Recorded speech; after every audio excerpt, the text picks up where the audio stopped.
and welcome to my YouTube channel Easy English. So I am here with some famous English idioms जो add करती हैं आपकी English language में कुछ volume.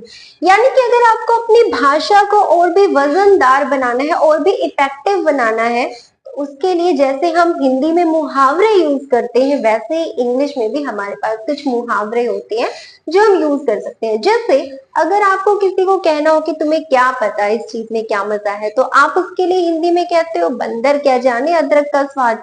तो इससे क्या होता है, इससे आपकी लैंग्वेज और भी ज्यादा इफेक्टिव लगती है। In the same way English में भी हम जो है कुछ इडियम्स का यूज करते हैं जिनसे हमारी लैंग्वेज बनती है और भी ज्यादा अट्रैक्टिव और इफेक्टिव। तो चलिए सीखते हैं कुछ फेमस इंग्लिश इडियम्स। तो फर्स्ट है आपके पास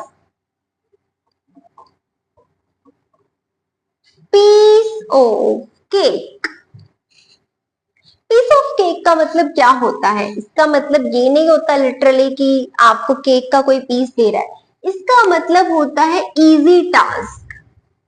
इजी टास्क यानी कि अगर कोई काम बहुत इजी है दिखने में करने में, तो उसके लिए हम इडियम यूज करेंगे piece of cake. For example, अगर आपको किसी को कहना है कि ये बच्चों का खेल नहीं है या बच्चों का खेल है, तो उसके लिए हम पीस ऑफ केक का यूज करेंगे इंग्लिश में। For example, climbing Mount Everest is not a piece of cake.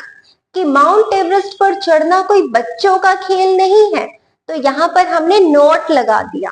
ठीक है, तो climbing Mount Everest is not a piece of cake. या फिर अगर आपको कहना है ये तो मेरे लिए बच्चों का खेल है, तो आप क्या कहोगे? It's a piece of cake for me. I hope this is clear. Next is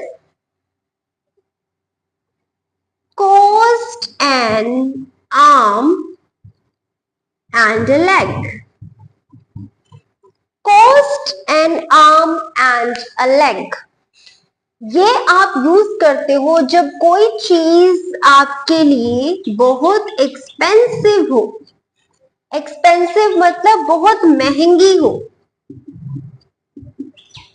कोई काम आप करो और आपको लगता है कि ऐसा करना मेरे लिए बहुत महंगा पड़ सकता है, या कोई चीज आपको लेनी है और वो चीज आपके लिए बहुत महंगी है, तो उसके लिए आप यूज करोगे cost an arm and a leg. For example, to buying this car will cost an arm and a leg for me. कि इस कार को खरीदने की कॉस्ट मेरे लिए होगी एक आर्म और एक लेग। ठीक है, तो अगर आपको कुछ ऐसा दिखाना है कि ऐसा करना मेरे लिए, मेरे बस की तो बात है नहीं, मेरी तो अप्रोच से बाहर है या मेरे लिए बहुत महंगा है, तो उसके लिए हमें क्या यूज करना है? Cost an arm and a leg. जैसे this house cost an arm and a leg for me. कि ये घर खरीदना मेरे लिए बहुत महंगा है, तो this house cost an arm and a leg for me. I hope this is clear. Next is spill the beans. Spill the beans. Spill the beans का मतलब होता है reveal a secret। कि कोई सीक्रेट है और वो सामने ला देना, कोई सीक्रेट उजागर कर देना, सबको बता देना, कोई राज खोल देना, उसको बोलते हैं spill the beans। For example, don't tell about it to a girl, she will spill the beans। कि एक लड़की को मत बताना इस बारे में, किसी भी लड़की को मत बताना वरना वो सारा राज खोल के रख देगी। ये एक नॉर्मली लोगों की थिंकिंग है कि लड़कियों के पेट में कोई बात नहीं पचती, बट ऐसा नहीं है एक्चुअली। तो वो बहुत दिल की साफ होती है इसलिए बोल देती है।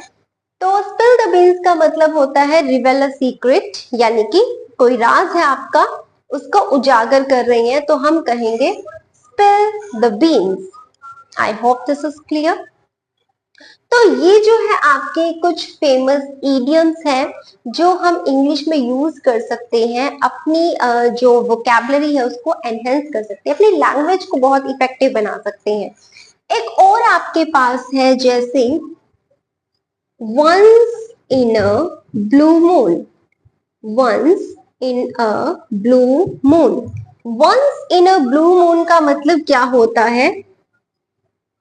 कोई चीज जब रेयरली होती है, रेयरली का मतलब कभी कभार होती है, साल में एक आधी बार होती है, या फिर 2-3 महीने में मतलब अक्सर नहीं होती, बहुत कम चांसेस हैं जिस चीज के होने के, बहुत कम बार होती है, उसके लिए हम यूज करते हैं once in a blue moon. For example कोई कंपनी है, वहां सैलरी नहीं बढ़ती है एम्प्लॉयज की, बहुत बड़ी बात हो जाती है, कभी 2-4 साल में एक बार सैलरी बढ़ा दी तो ठीक है, तो हम कह सकते हैं hike in salary. Hike in salary मतलब सैलरी में बढ़ोतरी। Hike in salary happens once in a blue moon in this company, कि इस कंपनी में salary hike once in a blue moon होती है, यानी कि कभी कभार होती है, होती नहीं है, देखने को नहीं मिलती ये चीज, ठीक है। या कोई आपसे पूछे कि राकेश आता है तुम्हारे घर, तो आप क्या कहोगे, once in a blue moon, कभी कभार, साल में एक आधी बार, आ गया तो आ गया, तो ऐसा नहीं आता। या आपके रिश्तेदार आ जाते हैं आपके घर, once in a blue moon, कभी कभार भूले बिसरे आ जाते हैं तो आ जाते हैं। तो once in a blue moon का मतलब होता है कोई चीज जब अक्सर नहीं होती, बहुत ही रेयरली होती है, कभी कभार होती है। तो ये है कुछ फेमस इडियम्स जो हम इंग्लिश वोकैबुलरी, इंग्लिश लैंग्वेज को इफेक्टिव करने के लिए यूज करते हैं।